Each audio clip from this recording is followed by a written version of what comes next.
Hello बच्चों, आज आपके सामने एक छोटा सा डेमोन्स्ट्रेशन या प्रयोग लेके आया हूँ बेटा। इसमें अपन देखेंगे कि अपने जो घरेलू परिपथ होते हैं बेटा, उसमें एक इंस्ट्रूमेंट के लिए एक अलग स्विच दे रखा होता है। ऐसा क्यों करते हैं? और 9-10 की बुक्स के अंदर भी अपन को पढ़ाया जाता है परिपथ, श्रेणी क्रम संयोजन, समांतर क्रम संयोजन। तो उनमें कुछ पॉइंट्स लिखाए जाते हैं, उनको प्रैक्टिकली एक्सप्लेन करेंगे बेटा, देखेंगे क्या होता है उसमें। तो सबसे पहले जो है तुम लोगों को मैं सीरीज कॉम्बिनेशन श्रेणी क्रम के बारे में बताऊंगा बेटा। ये एक श्रेणी क्रम संयोजन के लिए मैंने सेटअप सेट किया है, जिसमें मैंने 3 होल्डर लगाए हैं। ये तीनों ही जो है वो श्रेणी क्रम के अंदर है, ठीक है। और ये 3 बल्ब लूंगा और इन 3 बल्ब को जो है मैं इनके सीरीज में अटैच करता हूं बेटा, ठीक है। ये सीरीज में अटैच करेंगे इनके। ये इन तीनों को मैंने सीरीज में अटैच कर लिया। अब मैं इसके ऊपर सप्लाई वोल्टेज दूंगा। तो बेटा तुम लोग देखोगे कि इसको सप्लाई वोल्टेज देने पे बेटा 220 वोल्ट की एसी देने पर इन जो बल्ब का जो ग्लो है वो आप ग्लो देख सकते हो बेटा। ये केवल और केवल फिलामेंट हल्का सा चमक रहा है। इट मींस ये कंप्लीट शाइनिंग के साथ ग्लो नहीं करते हैं। क्यों?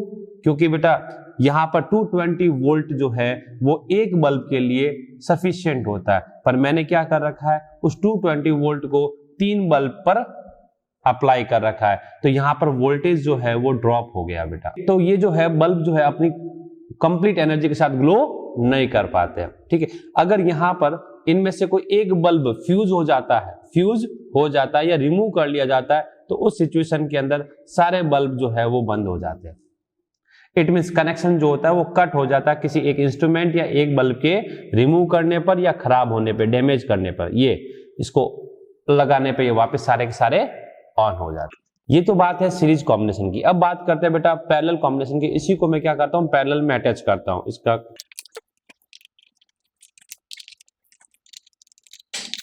यहां पर ये तीनों बल्ब मैंने पैरेलल में लगा दिए हैं बेटा। इन तीनों पैरेलल के लिए 3 अलग अलग डिफरेंट स्विच दे रखे हैं, ठीक है। इनको मैं सप्लाई वोल्टेज दे रहा हूं बेटा। मैंने इसको कनेक्ट कर लिया है, पर अभी भी एक भी बल्ब ग्लो नहीं कर रहा है, क्योंकि इनकी कीज जो है या फिर स्विच जो है अभी ऑफ है। मुझे इस बल्ब को ग्लो करवाना है, मैंने इसको ऑन किया। ये नेक्स्ट, ये नेक्स्ट, ये। अब देखो इसकी एनर्जी बेटा, इसकी इंटेंसिटी देखो, इसकी चमक देखो, जितनी इसकी कैपेसिटी है वो कंप्लीट एनर्जी के साथ ग्लो कर रहा है। अगर आप चाहते हो इन तीनों में से किसी एक को बंद करना, तो आप उसको इजी वे से बंद भी कर सकते हो कि नहीं सर उसको बंद करना, इसको कर सकते हो। आप चाहते हो कि नहीं तीनों को बंद करना, कर सकते हो। जब इनको समांतर क्रम में संयोजित किया जाता है तो बेटा ये इंस्ट्रूमेंट जो है वो अपनी कंप्लीट एनर्जी के साथ ग्लो करते हैं, चमकते हैं, वर्किंग मोड पे आते हैं। पर यही जब इनको सीरीज कॉम्बिनेशन में अटैच कर लिया जाता है तो इनको जितना पोटेंशियल रिक्वायरमेंट होता है उतना नहीं मिल पाता है, और ये अपनी एनर्जी के साथ में ग्लो नहीं कर पाता, अपनी एफिशिएंसी के साथ वर्क नहीं कर पाता है। तो थ्योरेटिकल भी देखें इनको। तो बेटा जो अभी अपन ने प्रैक्टिकल किया, देखा अपन ने कि बल्ब ग्लो कर रहा है या नहीं कर रहा है, तो उसमें एक कॉम्बिनेशन जो अपन ने फर्स्ट देखा था सीरीज कॉम्बिनेशन वाला, श्रेणी क्रम वाला, जिसमें तीनों बल्ब जो थे वो सीरीज में अटैच कर रखे थे। तो वहां पर उस पूरी सीरीज के अंदर करंट की वैल्यू सेम होती है बेटा, करंट की वैल्यू सेम होती है, पर पोटेंशियल ड्रॉप अलग अलग हो सकता है। पोटेंशियल ड्रॉप अलग अलग हो सकता है।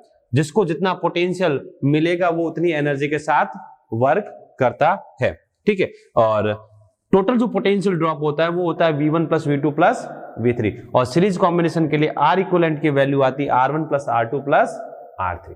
ये तो इसका उपयोग जो होता है वो जनरली तब किया जाता है जब आपके पास हाई वोल्टेज हो और आपके पास जो इंस्ट्रूमेंट है वो कम वोल्टेज पे वर्क कर रहा है। तो उस रेशियो के हिसाब से कि कितने इंस्ट्रूमेंट लगाने पर वो वोल्टेज एक्सेप्ट कर पाएंगे या डिस्ट्रीब्यूट हो पाएंगे, उसके बेसिस पे उनका यूज किया जाता है। आजकल जो डेकोरेटिंग लाइट जो आती है वो एलईडी की आती है बेटा, पर एक समय था हमारे समय जब डेकोरेटिंग लाइट जो थी वो छोटे छोटे बल्ब्स की बनती थी बेटा, छोटी छोटी लट्टूड़ियां कहते थे, बल्ब कहते थे, उनकी बनती थी। तो उसमें जो है सीरीज कॉम्बिनेशन का इस्तेमाल किया जाता था। और सीरीज कॉम्बिनेशन एक सीरीज के अंदर बेटा, एक सीरीज के अंदर लगभग बेटा 60 to 80 छोटे छोटे बल्ब का इस्तेमाल किया जाता था, छोटे छोटे बल्ब का इस्तेमाल किया जाता था। और ये 220 वोल्ट जो था वो उसके ऊपर सफिशिएंट डिस्ट्रीब्यूट भी हो जाता था। अब उसमें दिक्कत ये होती थी कि गलती से एक छोटा सा बल्ब बीच में से फ्यूज हो गया, ये ऐसे सीक्वेंस में अरेंज होते हैं। एक छोटा सा बल्ब अगर फ्यूज हो गया तो पूरा का पूरा सिस्टम जो है वो बंद हो जाता था। एक एक बल्ब को वापस चेक करना पड़ता था कि प्रॉब्लम कहां हुई, कौन सा बल्ब फ्यूज हो गया, ये कंडीशन। पर आजकल जो आ गई है वो एलईडी आ गई, एलईडी में ये प्रॉब्लम देखने को नहीं मिलती है। अगर इस एक बल्ब के ऊपर मैं डायरेक्ट 220 वोल्ट दे दूं तो बेटा वो उसी समय फ्यूज हो जाता है। क्लियर। अब अपना जो घरेलू परिपथ होता है बेटा, घरेलू परिपथ वो लगाया जाता है समांतर क्रम संयोजन में, जो अभी अपन ने देखा, ठीक है। उस समांतर क्रम में ये सारे के सारे पैरेलल कॉम्बिनेशन में होते हैं, और इस कॉम्बिनेशन के अंदर जो है हर एक के ऊपर जो है वोल्टेज जो रहता है वो सेम रहता है। जनरली अपन जो एसी वोल्टेज यूज करते हैं वो 220 वोल्ट आरएमएस मान होता है, वो अप्लाई किया जाता है इन पे, ठीक है। और हर एक के साथ जो है अलग अलग स्विच भी दे रखा होता है, जिसको आप यूज करना चाहो यूज कर सकते हो। करंट की वैल्यू जो होगी वो डिफरेंट होगी, वोल्टेज ड्रॉप जो होगा वो सेम मिलता है, करंट की वैल्यू डिफरेंट होती है। सर्किट का टोटल आपको रेजिस्टेंस चाहिए पैरेलल कॉम्बिनेशन के लिए, तो उसके लिए फॉर्मूला जनरली यूज होता है 1/R equivalent equals to 1/R1 plus 1/R2 plus 1/R3। और अगर सर्किट की टोटल करंट चाहिए तो I1 plus I2 plus I3। पर कभी कभी बेटा अपन को पावर की भी रिक्वायरमेंट रहती है, पावर, ये इस सर्किट का टोटल पावर क्या होगा। तो ध्यान रखना बेटा, हाउस होल्ड सर्किट जो होता है या घरेलू परिपथ होता है समांतर क्रम में होता है। समांतर क्रम के लिए जो पावर का फॉर्मूला लिखा जाता है P इक्विवेलेंट, वो जनरली लिख सकते हो P1 plus P2 plus P3। Total power जो होगी वो सारे एलिमेंट जितने भी है उन सभी पावर्स को क्या करना होता है, ऐड करना होता है। इसीलिए जब भी घर में कनेक्शन लिया जाता है तो अपन पावर देखते हैं कि घर में जो इंस्ट्रूमेंट्स लगने हैं उस इंस्ट्रूमेंट्स के अकॉर्डिंग उसको कितने पावर की रिक्वायरमेंट होगी बेटा। तो आई थिंक समझ में आ गया होगा कि अपने घर के अंदर जो सर्किट बनाया जाता है वो पैरेलल कॉम्बिनेशन में बनाया जाता है, क्यों बनाया जाता है, सीरीज में क्यों नहीं बनाया जाता, या सीरीज का इस्तेमाल पहले कहां किया जाता था। तो मिलते हैं बेटा नेक्स्ट वीडियो के अंदर कुछ नया लेके।